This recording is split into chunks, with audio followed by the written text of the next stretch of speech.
ரொம்ப காமனா elderly பீப்புள affect பண்ணிட்டு இருக்கக்கூடிய ஒரு கண்டிஷன்.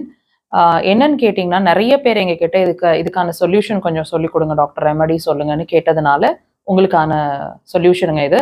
உட்கார்ந்து எந்திரிக்கும் போதெல்லாம் ரொம்ப ஸ்டிஃப்பா இருக்குது. கால அடுத்த ஸ்டெப் எடுத்து வைக்கிறதுக்கு ஃபியூ செகண்ட்ஸ் ஆகுது. பேலன்ஸ் இல்ல அந்த டைம்ல. ஒரு புஷ் அப் எங்களால குடுக்க முடியல. உட்கார்ந்து எந்திரிச்சா எனர்ஜி இல்ல. ஒரு தெம்பு இல்ல எந்திரிக்கும் போது அண்ட் அடுத்த ஸ்டெப் நடக்கும்போது. இந்த சிரமங்கள பேஷண்ட்ஸ் நெறைய பேர் எங்ககிட்ட கேட்டுட்டு இருக்கீங்க. உங்களுக்கான சொல்யூஷன் வித்தின் செகண்ட்ஸ் வந்து உங்களால ட்ரீட் பண்ணிக்க முடியும். லொகேஷன் பாருங்க. கால் பாதத்துல சுண்டு விரலோட வெளி சைடு எக்ஸாக்ட்டா அவங்க மார்க் பண்ணியிருக்கிறாங்க நகக்கண் கிட்ட. இந்த பாயிண்ட்ட வந்து நீங்க ஒரு பென்னோட டிப் அல்லது உடன் இன்ஸ்ட்ருமெண்ட்ஸ் அல்லது விரல்கள வச்சு பிரஷர்ஸ், டீப் பிரஷர்ஸ்ங்க 15 to 20 செகண்ட்ஸ் உட்கார்ந்துட்டு இருக்கும்போது நீங்க பிரஷர் கொடுங்க.